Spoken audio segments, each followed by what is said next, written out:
जय गुरु जी, संगत जी। संगत जी, गुरु जी के डिवाइन कॉल सत्संग प्लेटफॉर्म में आप सभी गुरु परिवार का हार्दिक स्वागत है। शुक्राना गुरु जी महाराज का कि उन्होंने मुझे ये सेवा दी कि मैं आप सभी गुरु परिवार के समीप आके गुरु जी के कल्याण महिमा अनुभव का वर्णन कर पा रही हूँ। अनंतम शुक्राना मेरे गुरु जी महाराज का। संगत जी, आज का जो सत्संग मैं आपके साथ शेयर कर रही हूँ, अनीता आंटी का सत्संग है। ये बहुत प्यारा और ब्लेसिंगफुल सत्संग है। तो मेरी विनती है आप सभी गुरु परिवार से कि सत्संग को अंत तक सुने, ध्यान से सुने, पूरा सुने। सत्संग का मतलब होता है सत्य का संग, और सत्संग की प्राप्ति जभी होती है जब गुरु कृपा होती है। तो हम सभी बड़े भाग्यशाली हैं कि हम पे गुरु कृपा हुई और हमें सत्संग सुनने का और शेयर करने का सौभाग्य प्राप्त हुआ। तो प्लीज़ आज संगत जी बिना स्किप के सत्संग को बड़ी श्रद्धा भाव से अंत तक सुनिएगा। और अगर आप भी अपने सत्संग अनुभव शेयर करना चाहते हैं तो हिंदी में साफ राइटिंग में आप अपना सत्संग लिखकर हमारी जीमेल आईडी पर सेंड कर सकते हैं, ताकि आपके द्वारा सुनाए गए सत्संग से जो भी गुरुजी महाराज की नई जुड़ने वाली संगत होगी उन्हें गुरुजी के कल्याण महिमा अनुभव के बारे में ज़्यादा से ज़्यादा पता होगा। सत्संग आपको पसंद आए तो आप इसको लाइक कीजिए, चैनल को सब्सक्राइब कीजिए, वीडियो को ज़्यादा से ज़्यादा संगत में शेयर ज़रूर कर दीजिएगा और बेल आइकन दबाना बिल्कुल भी नहीं भूलिएगा। जब भी कोई लेटेस्ट सत्संग आएगा उसका नोटिफिकेशन आपके पास आएगा। तो चलिए संगत जी, चलते हैं गुरुजी महाराज के सत्संग की ओर। सत्संग शुरू करने से पहले करते हैं गुरुजी का मंत्र जाप। ओम नमः शिवाय, शिवजी सदा सहाय। ओम नमः शिवाय, गुरुजी सदा सहाय। जय गुरु जी। संगत जी, संगत जी, सबसे पहले गुरु जी महाराज के चरणों में कोटि कोटि नमन। सारी संगत जी को जय गुरु जी। मैं अनंतम अनंतम शुक्राना गुरु जी महाराज का करती हूँ कि उनकी असीम कृपा से मुझे ये शुक्राना सत्संग शेयर करने का मौका मिला। साथ संगत जी, कहते हैं ना कि जब तक गुरु की मेहर ना हो, जब तक गुरु की कृपा ना हो, तब तक आप अपना शुक्राना सत्संग नहीं शेयर कर पाते। और असीम कृपा गुरु जी महाराज की मुझ पे मिली है, तभी मैं अपना ये शुक्राना सत्संग शेयर कर पा रही हूँ।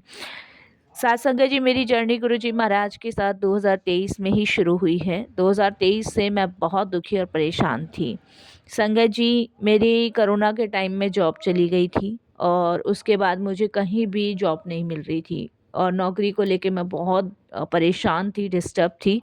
क्योंकि संगत जी, क्योंकि सिर्फ अपने जितने भी घर का खर्चा पानी था वो मैं ही चलाती थी। मेरे इन-लॉज़ थे, मेरे हस्बैंड नहीं थे, मेरे पास 2 बच्चे थे। मेरे इन-लॉज़ भी एजेड हैं और मेरे लिए समझ पाना बड़ा मुश्किल था कोरोना के बाद से कि कैसे घर चलाऊँ। संगत जी, थोड़ी बहुत सिलाई करके उस टाइम तक मैंने काटा है, लेकिन आप समझ सकते हो जब तक नौकरी हाथ में नहीं होगी तब तक परिवार को कैसे मतलब सही उस पे लेकर आऊँ, ट्रैक पे नहीं चला पा रही थी। मैं बहुत डिस्टर्ब थी, हर जगह नौकरी का प्रयास कर रही थी, पर कहीं भी जॉब नहीं लग रही थी। ऐसे में संगत जी, मैंने सोमवार के व्रत रखने शुरू किए, मंगलवार की पूजा करनी शुरू करी, मैं मंदिर गई। मैं इतना संगत जी भगवान में भक्ति भाव में डूब गई कि भगवान कैसे ना कैसे करके बस मेरी जॉब लगवा दो और मैं अपने परिवार का खर्चा पालन पोषण कर सकूं।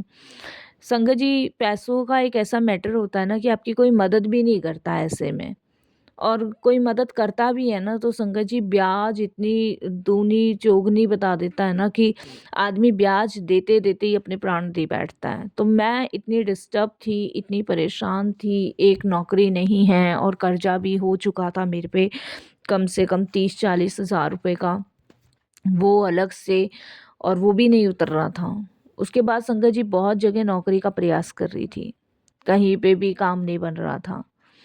मेरी एक फ्रेंड है, उसको मैंने जॉब के लिए बोला, तो संगत जी उसने मुझे जॉब बताई तो, लेकिन वो बहुत दूर थी। पहले तो मन करा कि भई दूर है तो कर ही लूँ, लेकिन संगत जी फिर एक दिमाग में आया कि अगर फैमिली को छोड़ के दूर कहीं जॉब करूँगी तो बच्चों का देखभाल कौन करेगा? तो मेरे इन-लॉज़ ने कहा भी था कि तू चिंता मत कर, बच्चों को हम देख लेंगे, जहाँ तुझे नौकरी मिल रही है तू कर ले। लेकिन संगत जी फिर दिमाग में एक चीज़ आती थी कि नहीं, बच्चों को छोड़ना भी ठीक नहीं है। ठीक है, इन-लॉज़ वो देखेंगे, देखभाल करेंगे, लेकिन माँ का पास होना भी बहुत ज़रूरी है। तो इसलिए संगत जी मैंने वो जॉब भी नहीं पकड़ी, और मतलब मैं इतनी टेंशन डिप्रेशन में हो गई ना और इतनी चिड़चिड़ी हो गई कि मेरा किसी काम में मन नहीं लगता था, किसी भी काम में। जिस भी काम को करती थी ना संगत जी, बड़ी मतलब चिड़चिड़ापन से करती थी, मतलब कहीं किसी चीज़ में दिल ही नहीं लग रहा था। और उसका सबसे बड़ा काम कारण यही था कि नौकरी नहीं थी। क्योंकि संगत जी देखिए हर चीज़ चाहिए, बच्चों की फ़ीस है, घर का खर्चा है और भी सारी चीज़ें हैं। बहुत सारी चीज़ें संगत जी बिना पैसों के रुक गई थी। और रिश्तेदार तो संगत जी आप जानते ही हो कि हेल्प के लिए कोई आगे नहीं आता, लेकिन हाँ, बुराइयाँ करानी हो या घर तोड़वाने हो तो सबसे पहले लोग सामने आते हैं। और यही हाल संगत जी मेरी फैमिली में हो रहा था, तो मैं डिस्टर्ब थी और मैं दिन प्रतिदिन नौकरी के लिए प्रयास कर रही थी। संगत जी एक टाइम तो ऐसा आ गया कि मैं अकेले बैठे-बैठे ये सोचती थी कि क्या होगा अगर और कुछ दिन ऐसे चले तो? क्योंकि संगत जी मतलब आप विश्वास नहीं मानोगे कि सारे चीज़ें रुकी हुई थी। और सिलाई में भी संगत जी कितना, कोई 100 दे गया, कोई 200 दे गया, रेगुलर सिलाई भी नहीं आ रही थी। और फिर संगत जी एक जगह जॉब मिली भी, मैं आपको बताती हूँ, एक जगह जॉब मिली भी और वो जॉब मैंने की भी। लेकिन संगत जी उसका जो मालिक था, वो पैसे देने को तैयार नहीं। मतलब उसने संगत जी मुझसे पूरे महीने का काम करवाया। उसके यहाँ संगत जी कुछ राशन का था जो कि थोक में सामान जाया करता था, उसकी बिलिंग बनती थी। वो उसने संगत जी मेरे से करवाई भी। लेकिन संगत जी आप विश्वास नहीं करोगे कि उसने महीने भर काम करवा के 15 दिन के मुझे पैसे दिए। संगत जी उसने करीबन 20,000 में मुझे रखा था। और आप विश्वास नहीं मानोगे संगत जी, उसने महीने भर के भी पैसे मुझे नहीं दिए। 15 दिन की सैलरी मुझे पकड़ा दी और मुझे बोल दिया कि अब हमें ज़रूरत नहीं है और अगर आपको काम करना है तो 6,000 हम दे सकते हैं, इससे ज़्यादा नहीं दे सकते। तो संगत जी वहाँ भी एक उम्मीद सी जागी थी, वो भी टूटी। उसके बाद संगत जी हमारे जो पिताजी हैं, इन-लॉज़ हैं, वो बोले कि भई मैं कुछ देखता हूँ, मैं कुछ छोटा-मोटा काम कर देता हूँ। लेकिन संगत जी 78 प्लस हैं, उनको बाहर भेजना भी ठीक नहीं था। तो इसीलिए संगत जी मैंने उनको बाहर नहीं भेजा। अपना पेट काट के संगत जी मैं अपने परिवार को भूखा नहीं सुला सकती थी। मैं संगत जी बिलीव नहीं करोगे, मेरे कान के, नाक के सब मैंने बेच दिए कि भई परिवार भूखा ना सोए। जो फ़र्ज़ है, जो ज़िम्मेदारियाँ हैं, वो मैंने बखूबी निभाई। लेकिन कहीं न कहीं संगत जी मैं अंदर टूट रही थी। मेरी हिम्मत ना टूटती जा रही थी। एक जो इंसान की हिम्मत होती है ना, वो कहीं न कहीं संगत जी स्टॉप हो ही जाती है। चाहे वो कितना भी मतलब अपने आप को स्ट्रॉन्ग दिखा ले। और मैं बाहर से सबको हँसती हुई दिखती थी, लेकिन अंदर मैं टूट रही थी। और आप विश्वास नहीं मानोगे, मैं इस कदर टूट रही थी ना कि मानो जैसे मेरे अंदर कुछ नहीं बचा, बस एक चल रही हूँ, भगवान की कृपा से चल रही हूँ। संगत जी खाने को ठीक से मिल नहीं रहा था और खुशी थी नहीं, टेंशन, डिप्रेशन इतना ज़्यादा था, तो मुझ में वीकनेस आने शुरू हो गई। मुझ में बहुत वीकनेस आई। संगत जी डॉक्टर्स का कहना था कि मुझ में कैल्शियम की कमी बहुत ज़्यादा है। मेरे जो हड्ड मांस हैं वो बहुत कमज़ोर हैं। और इसके अलावा संगत जी डॉक्टर्स ने मुझे पहले ही कह दिया था कि आप ना अपने खाने-पीने पे ध्यान दो, नहीं एक दिन आप बिस्तर पकड़ लोगी। और वो समय आने में ना संगत जी देर नहीं लगी, वो समय जल्दी आया। मैं इस कदर बीमार पड़ी, इस कदर बीमार पड़ी कि संगत जी मैंने बिस्तर पकड़ लिया। और आप विश्वास नहीं मानोगे, मैं इस कदर संगत जी टूट गई, बिखर गई कि मैं अपने आप को उठा भी नहीं पा रही थी। एक अंदरूनी शक्ति होती है ना, जो आपको स्वस्थ रखती है, जो आपको खड़ा करने की हिम्मत और ताकत रखती है, वो कहीं न कहीं मेरे अंदर से ख़त्म हो रही थी। वो कहीं न कहीं मेरे अंदर से टूटती हुई नज़र आ रही थी। मानो जैसे शरीर में कुछ बचा ही नहीं, शरीर में कुछ रहा ही नहीं। ऐसी हालत, ऐसी कंडीशन संगत जी मेरे साथ हो रही थी। नौकरी की टेंशन, शरीर खराब हुआ पड़ा है और कुछ संगत जी बचा ही नहीं। ऐसे हालात मेरे हो गए थे। तब कहीं जाके संगत जी मुझे गुरुजी ने अपने से जोड़ा। जब मेरी कंडीशन बहुत ज़्यादा ख़राब हो गई तो हमारे पड़ोस में ही शारदा आंटी रहती हैं, जो गुरुजी को बहुत मानती हैं। जब उन्हें पता चला कि मैं बहुत बीमार हूँ, क्योंकि संगत जी हमारे हालात से ना सब वाकिफ़ थे, सबको पता था कि हम कितने बुरे कंडीशन, कितनी बुरी दौर से गुजर रहे हैं। लोग मदद नहीं करते थे वो बात अलग है, लेकिन एक सहानुभूति तो दे ही देते थे। तो शारदा आंटी का एक दिन हमारे घर पे आना हुआ, और जब उनका हमारे घर पे आना हुआ तब संगत जी उन्होंने मेरी मदर इन लॉ को गुरुजी के बारे में बताया। और उन्होंने कहा देखो, सारे दरवाजे जब बंद हो जाते हैं ना, तो आप एक दरवाजे पे पहुंच जाओ।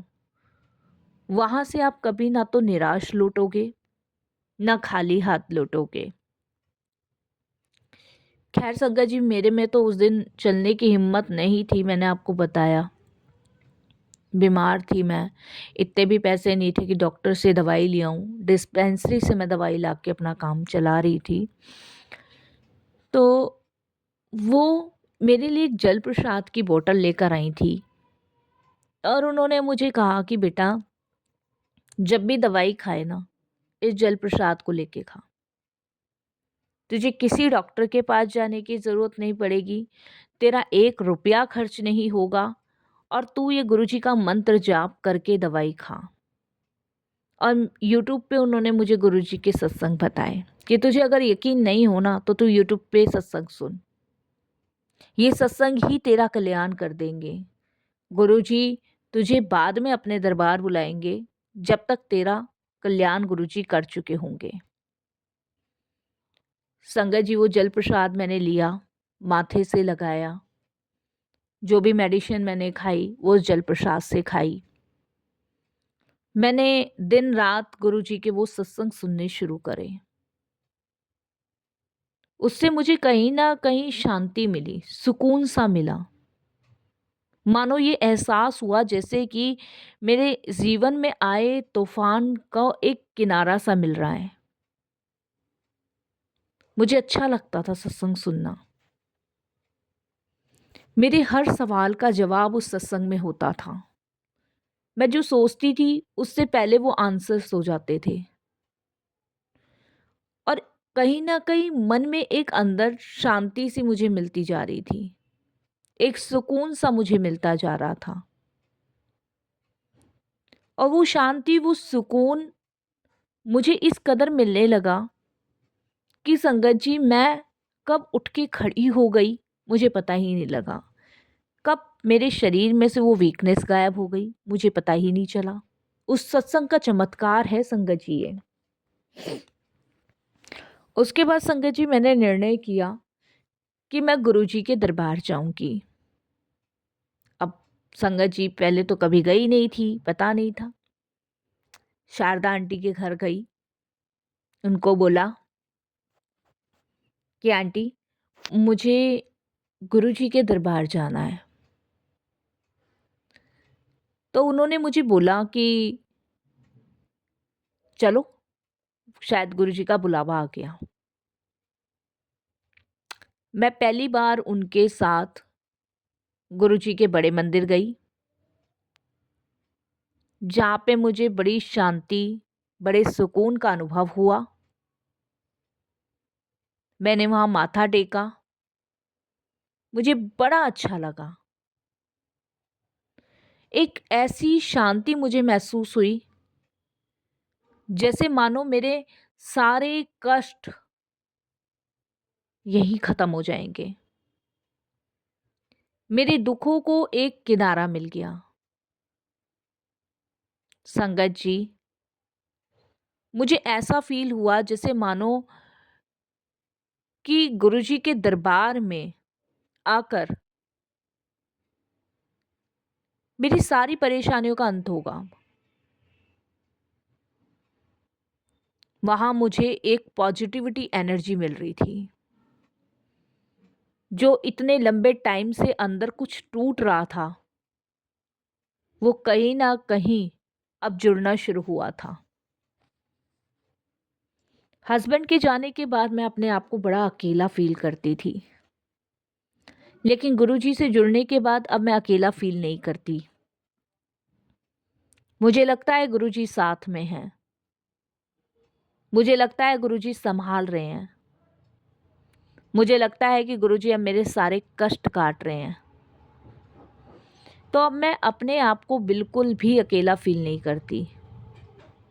मुझे लगता है कि अब सारी विपदाएँ अपने आप ख़त्म हो जाएँगी। गुरुजी से जुड़ने के बाद गुरुजी ने मुझे नौकरी नहीं करने दी। उन्होंने मुझे इतना काम दिलवाना शुरू किया, इतना काम सिलवाना शुरू किया कि संगत जी, आज मेरा खुद का एक बुटीक है, जिसमें अनगिनत कस्टमर मेरे पास आते हैं और मेरे घर की जो हालत थी, वो भी ठीक हो गई। ये सिर्फ़ और सिर्फ़ गुरुजी की मेहर, उनकी कृपा से है। मैंने सोचा भी नहीं था संगत जी कि मेरे जीवन के जो ठहराव के पल थे, वो गुरुजी ने ठीक किए। मैं उनका अनंतम अनंतम शुक्राना करती हूँ कि उन्होंने ये सत्संग शेयर करने का भी मौका दिया और मेरी परिस्थितियों को सुधारने का भी मौका दिया।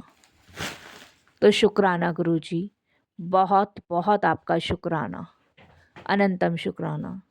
यही मैं अपने सत्संग को भी विराम करती हूँ गुरुजी के मंत्र जाप से। ओम नमः शिवाय, शिव जी सदा सहाय। ओम नमः शिवाय, गुरुजी सदा सहाय।